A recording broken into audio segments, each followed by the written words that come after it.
Oke guys, kalau lu pengen ngebentuk kebiasaan baik, lu harus nonton video ini. Tahukah lu kalau misalnya 40% dari tindakan kita setiap hari adalah kebiasaan, bukan keputusan secara sadar. Hasil penelitian dari Duke University menunjukkan bahwa hampir setengah dari apa yang kita lakukan setiap hari itu adalah hasil dari kebiasaan, bukan keputusan secara sadar. Buat yang baru nonton channel gua, kenalin gua John Tony Octavian, dan di video ini gua akan mereview buku Atomic Habits karya dari James Clear. Sedikit disclaimer, buku yang gue pakai adalah buku terjemahan berbahasa Indonesia. So, kalau misalnya ada sedikit perbedaan istilah, mohon dimaklumi ya. Banyak orang mikir, kalau misalnya mereka pengen dapat hasil yang besar, mereka harus ngelakuin perubahan yang besar. Well, sebenarnya nggak gitu juga kali ya. Di buku ini nge-argue kalau misalnya lu nggak perlu ngelakuin perubahan yang drastis istilahnya untuk mendapatkan hasil yang besar. Lu cukup ngelakuin suatu perubahan kecil aja tapi konsisten istilahnya. Tapi kalau misalnya cuma 1% gimana? 1% kan kecil banget. Lu jangan salah.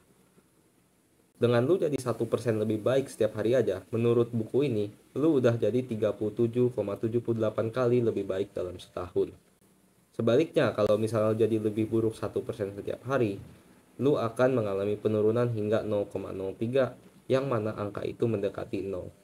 Jadi intinya, suatu hal yang kecil kalau lu lakuin secara konsisten itu akan memberikan dampak yang besar.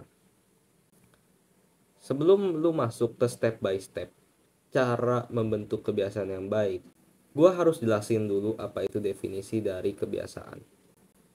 Jadi kebiasaan itu adalah sesuatu yang lu lakukan secara berulang-ulang sampai jadi otomatis. Jadi otomatis itu maksudnya lu nggak perlu nginget-nginget lagi. Lu mau ngapain itu lu nggak perlu nginget-nginget lagi. Ini mungkin mirip kayak lu yang nyalain lampu ketika ruangan itu gelap atau lu yang makan ketika lu lagi kelaparan. Itu tadi adalah definisi dari kebiasaan. Sekarang kita masuk ke step by step. Gimana caranya kita membentuk kebiasaan yang baik. Jadi di buku ini ada satu konsep dalam membentuk kebiasaan yang baik yang disebut dengan kaidah perubahan perilaku. Kaidah perubahan perilaku ini ada 4. Yang pertama itu menjadikan terlihat, yang kedua menjadikannya menarik, yang ketiga menjadikannya mudah, dan yang terakhir menjadikannya memuaskan. Setiap 4 kaidah ini lu harus lakuin berbarengan. Lu nggak boleh skip satu pun, karena kalau lu skip, lu itu nggak akan membentuk sebuah kebiasaan. Itu tadi adalah kaidah untuk membentuk kebiasaan yang baik. Kalau lu pengen hilangin kebiasaan buruk, sebenarnya mah tinggal kebalikannya aja dari kaidah tadi. Kalau lu pengen ngilangin kebiasaan buruk, yang pertama yang lu harus lakuin adalah lu ngejadiin kebiasaan buruk itu tidak terlihat, yang kedua menjadikannya tidak menarik, yang ketiga menjadikannya tidak mudah, dan yang keempat menjadikannya tidak memuaskan. Itu tadi adalah 4 kaidah perubahan perilaku. Sekarang gue akan coba breakdown satu persatu kaidahnya berdasarkan apa yang gue udah praktekin. Yang pertama, menjadikannya terlihat. Menjadikannya terlihat itu artinya lu merancang sebuah sistem yang istilahnya langsung memberi sinyal ke otak lu. Oh iya, gue harus gerak sekarang. Oh iya, gue harus belajar sekarang. Seperti itu. Jadi lu merancang sistem yang bikin otak lu langsung bisa bergerak saat itu juga. Gue biasanya punya beberapa cara untuk melakukan hal ini. Yang pertama adalah aku akan melakukan suatu perilaku di tempat dan di lokasi tertentu. Nah, maksudnya adalah gue coba spesifikkan kapan, di mana, dan apa yang gue pengen lakuin. Sedikit cerita, gue pas libur gue suka belajar coba hal baru setiap hari. Jadi supaya gue nggak lupa belajar hal baru itu, gue tulis di agenda gue jam berapa, kapan, dan di mana gue pengen ngelakuinnya. Misalnya, gue pengen belajar tentang Python, maksudnya programming Python.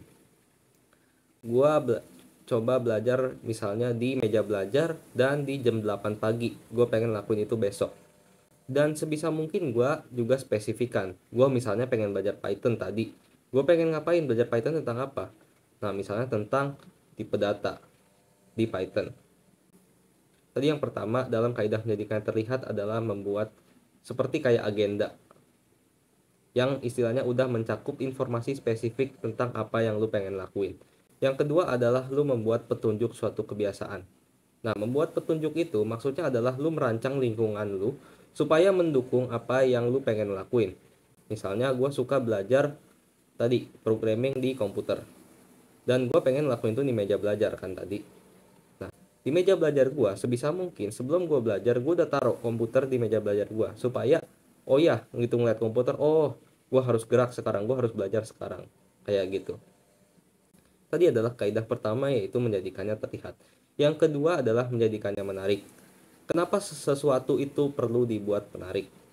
Karena sesuatu yang menarik itu sebenarnya mempengaruhi motivasi seseorang juga dan kemauan seseorang. Misalnya, lu belajar materi yang lu rasanya membosankan atau kelas yang membosankan. Lu mungkin akan ngerasa bosen.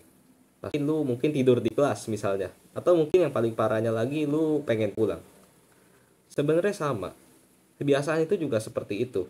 Kalau itu kebiasaannya itu boring, nggak menarik, lu akan cenderung nggak ngelakuin. Lu cenderung istilahnya pengen escape dari kebiasaan itu. Ada satu konsep di buku ini yang menurut gue menarik dan gue udah praktekin dalam kaidah ini, yaitu adalah tentang paket godaan. Jadi maksudnya paket godaan itu adalah gue menaruh aksi yang gue pengenin atau yang gue suka setelah aksi yang memang wajib gue lakukan atau gue butuhkan. Misalnya sehubungan dengan kegiatan gue belajar pas libur, misalnya tadi gue pengen belajar programming. Begitu selesai gue belajar programming, gue langsung taruh gue main game itu setelah gue belajar programming. Jadi begitu selesai gue belajar, gue langsung enjoy. Itu yang bikin gue jadi termotivasi untuk belajar coding atau belajar programming. Itu tadi adalah kaidah kedua dalam perubahan perilaku, yang yaitu menjadikan dia menarik. Yang ketiga adalah menjadikannya mudah. Menjadikannya mudah itu artinya lu mengurangi hambatan untuk lu melakukan suatu perilaku baru dan membuat kebiasaan baru itu menjadi lebih mudah dilakukan. Nah, kalau misalnya lu belajar di kelas yang sulit, kelas yang misalnya materi ini sulit dipahami lah, gitu, lu pasti akan males. Ah, males lah, susah banget. Pasti gitu. Sama dengan kebiasaan. Kalau lu memang itu kebiasaan itu sulit dilakukan, lu akan cenderung males-malesan ngelakuinnya. Ada beberapa konsep dalam buku ini yang gua rasa menjadi key takeaways dalam kaidah menjadikannya mudah. Yang pertama adalah aturan 2 menit. Jadi maksudnya aturan 2 menit itu artinya suatu kebiasaan baru itu sebenarnya perlu waktu kurang dari 2 menit aja untuk ngelakuinnya. Misalnya lu pengen belajar coding misalnya, coding, dan itu mungkin kelihatannya rumit, tapi sebenarnya lu nggak perlu bikin dia rumit. Lu cukup bikin aja, misalnya gue pengen, dari alih lu mikir belajar coding yang kelihatannya susah banget, lu coba pikir untuk ngebuka aplikasi text editor misalnya. Itu akan ngebuat lu cenderung mulai bergerak dulu di awal, dan lu akan cenderung terus ngelakuinnya tanpa lu harus berhenti. Ini juga yang gue lakuin pas libur. Gue suka belajar programming. Awalnya mungkin gue cuma nentuin target, misalnya setengah jam aja, 30 menit gue belajar programming.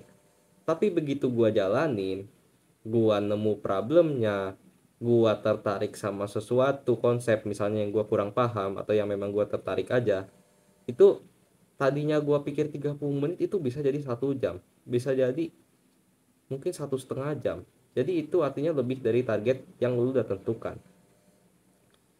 Step kedua dalam kaidah menjadikannya mudah, lu menjadikan kebiasaan buruk itu tidak mudah dilakukan. Kebiasaan buruk yang tidak mudah dilakukan dalam hal ini bisa berupa apa aja, misalnya bisa berupa distraksi dan lain-lain. Itu yang gue lakukan pas gue belajar coding. Karena gue tahu gue gampang banget ke distract sama HP. Biasanya HP itu gue jauhin dari meja belajar gue. Bukan cuma gue jauhin, posisinya HP itu gue udah shutdown. Taruh di tempat yang jauh dari meja belajar gue, yaitu di laci kamar gue. Karena tempat itu agak jauh dan gue butuh extra effort untuk ngambil HP itu lagi. Jadi gue nggak ke distract dengan gampang sama HP. Itu tadi adalah kaidah ketiga, yaitu menjadikannya mudah. Sekarang kita masuk ke kaidah terakhir atau kaidah keempat, yaitu menjadikan suatu perilaku memuaskan. Nah, kenapa lu harus menjadikan suatu perilaku memuaskan? Karena sebenarnya kita cenderung suka perilaku yang rasanya itu memuaskan buat kita, dan kita akan cenderung ngehindarin perilaku yang kita rasa itu mengecewakan. Untuk menjadikan suatu perilaku memuaskan, gue ada punya dua konsep di buku ini. Yang pertama adalah menggunakan alat pemantau kebiasaan. Alat pemantau kebiasaan ini adalah semacam alat tempat lu ngelihat progres dari kebiasaan lu. Misalnya lu berhasil ngelakuin suatu target lu. Misalnya gue berhasil belajar coding selama 30 menit.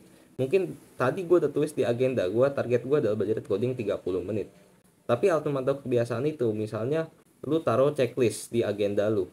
Kayak gue taruh checklist atau tanda kalau gue udah selesai ngelakuin perilaku tertentu. Jadi begitu lu selesai belajar coding selama 30 menit, lu centang agenda lu. Itu akan memberikan lu semacam sense of accomplishment. Karena lu udah ngelakuin suatu perilaku, dan itu lu merasa lu memuaskan, dan itu kalau lu ngerasa itu memuaskan, lu akan cenderung ngulangin suatu perilaku itu lagi. Yang kedua adalah sistem self reward dan punishment. Maksudnya sistem reward and punishment ini adalah lu langsung kasih reward dan punishment secara instan. Artinya setelah lu ngelakuin suatu perilaku, lu tentuin reward punishmentnya saat itu juga. Kalau lu misalnya udah ngelakuin suatu perilaku yang lu rasa perilaku itu bagus dan baik buat lu bisa langsung kasih reward langsung setelah lu ngelakuin perilaku itu. Mungkin ini mirip dengan tadi yang gue jelasin di alat pemantau kebiasaan. Misalnya gue berhasil belajar coding, gue biasanya menghadiahi diri gue dengan gue main game sebentar aja, tapi jangan terlalu lama. Sebaliknya, kalau misalnya gue gagal memenuhi target, itu gue akan langsung kasih punishment saat itu juga. Misalnya dengan gue buat konten sekarang, mungkin gue punya banyak hambatan dengan distraksi, gue suka main HP misalnya. Nah, gue sebisa mungkin untuk fokus buat konten dulu. Kalau misalnya gue gagal dan gue ke distract dengan distraksi-distraksi itu, gue akan nge-punish diri gue dengan paksa diri gue untuk jauhin HP dan ngelakuin hal-hal yang penting untuk persiapan bikin konten. Itu tadi adalah review buku Atomic Habits. Ingat kalau misalnya suatu perilaku yang kecil, kalau lu lakuin secara konsisten, bisa menghasilkan perubahan yang besar di jangka panjang. So, stay productive and keep improving. Ini gua Joe Antonio Octavian. Selamat datang di video berikutnya. Bye-bye.